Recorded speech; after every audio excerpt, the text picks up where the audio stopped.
Hi all, welcome to part 13 on combinational circuits. So we were discussed different combination circuits including adders, subtractors, multipliers and all, magnitude comparators, decoders, etc. Now in this video lecture we will see something called encoder. So decoder is what we seen last and you know how it is working, right? So given the coded information, decoder will give you the actual thing, right? So now this is the opposite thing. So how we are getting that coded information, that is by the process of encoding.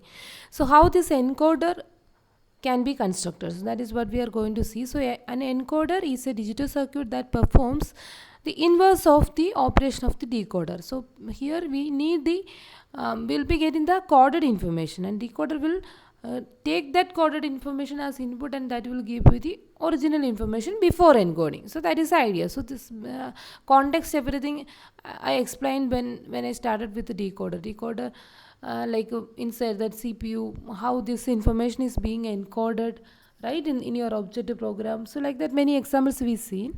So that about it. So wherever you want, because basically computer in network communication everywhere we can understand only this as machine and devices, they can understand only zeros and ones, right? So some kind of coded representation is needed, whatever be your high level language information you want to convey. Okay, so that is where this coding is used. So that about it. Let's see. So an encoder has 2 power n or fewer than that input lines and n output line.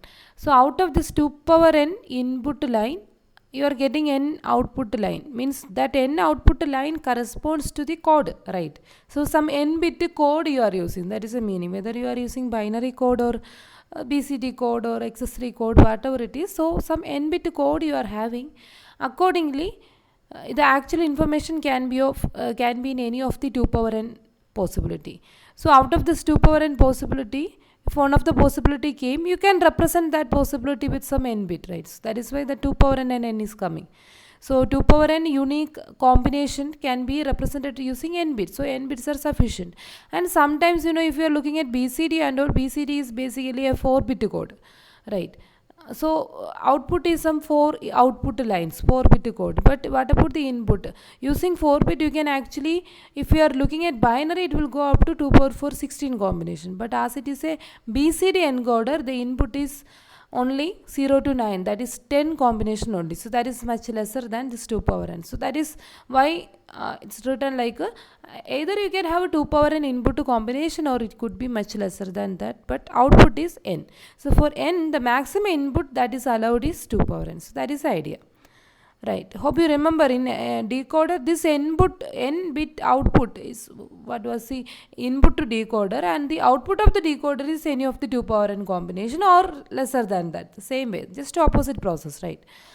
Now the output lines as an aggregate generate the binary code corresponds to the input values. It may be pure binary or something like a BCD or accessory code. What kind of coded information we want, like that.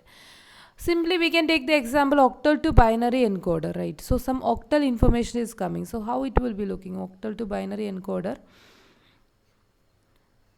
So this is your octal-to-binary encoder. And you know, any octal number, so tell me how many inputs are there. Octal number like input 0 to, so this corresponds to the octal number 0, input 1, etc. Input 7, right? Octal digit. So if we have a octal number, each digit you encode. Accordingly, you will get the octal encoding of any information. So that is the idea. So at any time, any octal digit can be from 0 to 7. Now what about the output? So the output can be the corresponding octal number, and you know the octal number 0 to 7 you can represent using 3 bits, right? So the input is some. So here I am having 3 output line, and how many input lines are there? This is nothing but 2 power 3, 8 inputs. Okay, fine. So this is simply the octal to binary encoder. I mean, so this is supposed to give you the binary information as the output. I mean, octal take a octal number, convert it into the equivalent binary, I mean 3-bit binary, so that is enough, right?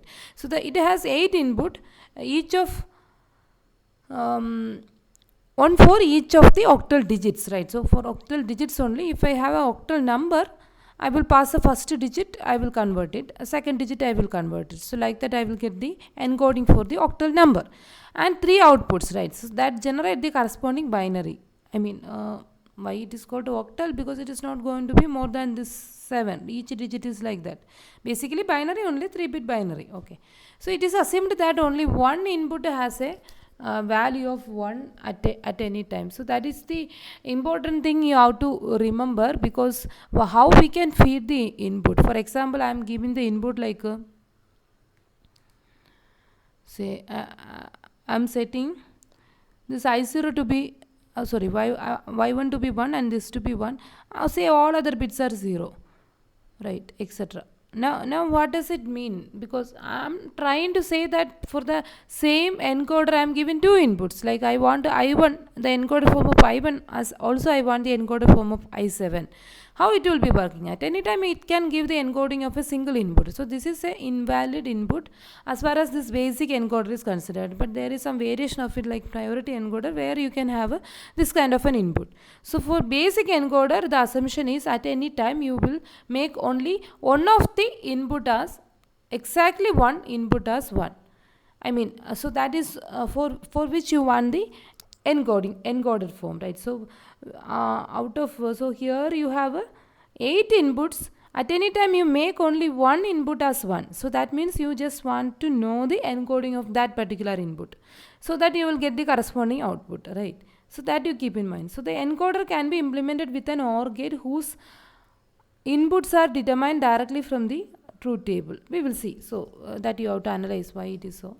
So this is the typical truth table of an octal to binary encoder. As I already told you, the inputs are like input I written like I0 to I7, so they are writing like D0 to D7, maybe digit 0 to digit 7, so whatever it is. So the inputs are like D0 to D7, and there are 3 outputs, right? So let's call it as X, Y, Z. Okay, now we are writing like different ways. So at any time, see the first row, that is a valid input because I am making only D0 1, and you have to ensure that all other bits are 0. Then only it is conveying some meaning, right? So I just want to know the encoding of D0 only at any time, or D1, that corresponds to your second row. So if your requirement is like you want to know the encoding of this D1, you can give the input like this. So make only D1 1 and all others are. Suppose you want to know the encoding of D5, you can give the input like this. So D0, D1, D2, D3, D4, they are all 0. D5 alone is 1, others are also 0, like that. So if I am giving the input like this, I will be getting the output as the octal representation, I mean binary, 3-bit binary of 5, 1, 0, 1, right? Suppose I am giving the second row as the input. So this here I mean that I want the encoding of 1, right? Binary 1, I mean octal digit 1, its encoding is the 3-bit binary, that is 0, 0, 1. Fine. So that is how we are getting. So hope the truth table is clear, right? So straightforward truth table. Now tell me how to find out this expression for x, y, z. So because in any combinational circuit, what is our requirement? So the outputs are written like x, y, z. Inputs here I written like I0 to I7. There they are writing like digit 0 to digit 1, like digit 7, like that. Now what you want to know is what is your x as a function of all the inputs like I0, I1, etc., I7. Similarly, what is your y as a function of all the inputs? Fine. And what is your z? Like that you have to find out, right? So if you are looking at that, you can see that the y, x is getting 1. So the min term or something here, it is not min term actually, because actually for if I am taking like that for 7 input, if you want to know the normal procedure of minimization, you have to write 128 combination, right?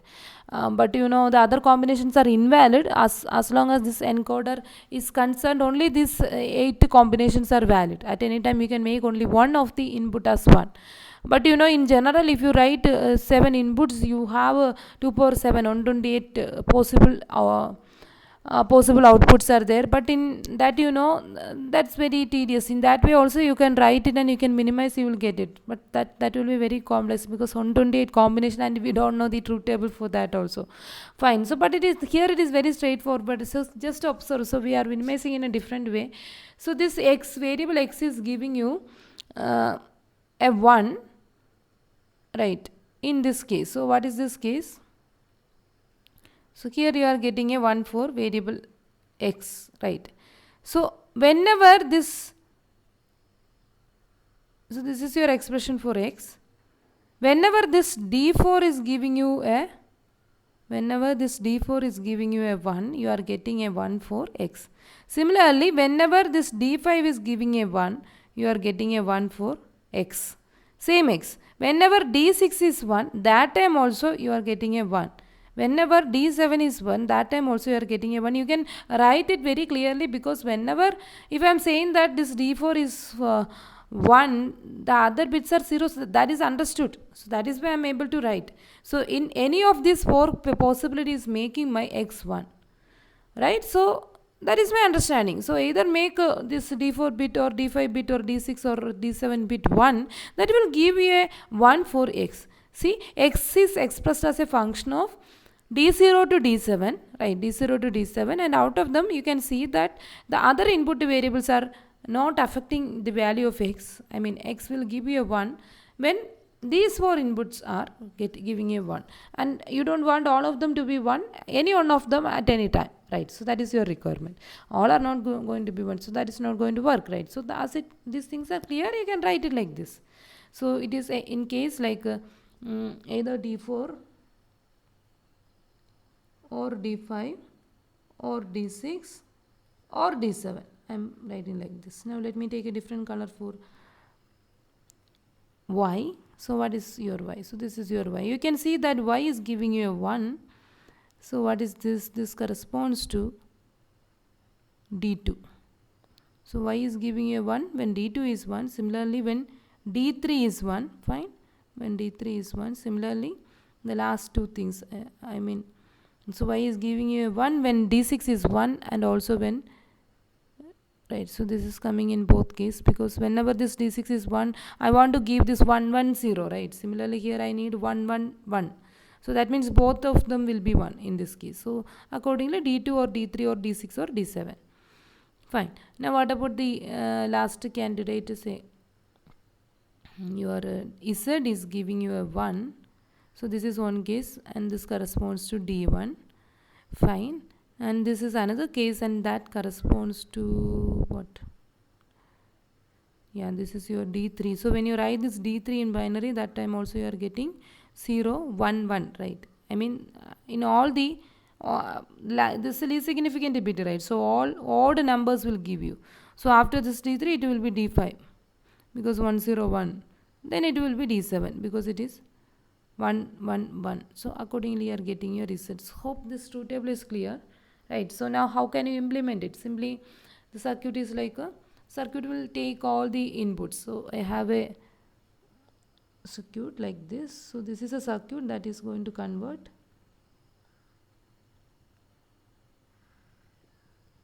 the octal digits to, so let me write like this.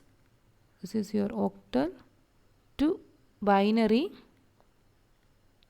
encoder circuit. Okay. So what is input to this circuit? So we have all these bits, right. D0, D1, D2, D3, D4, D5, D6, D7.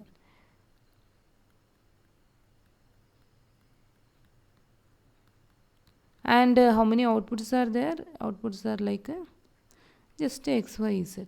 Now it's very simple. You can see that how you are getting this x. To get this x, you take this input, you take this input also, and you take this input also, and you take this input also.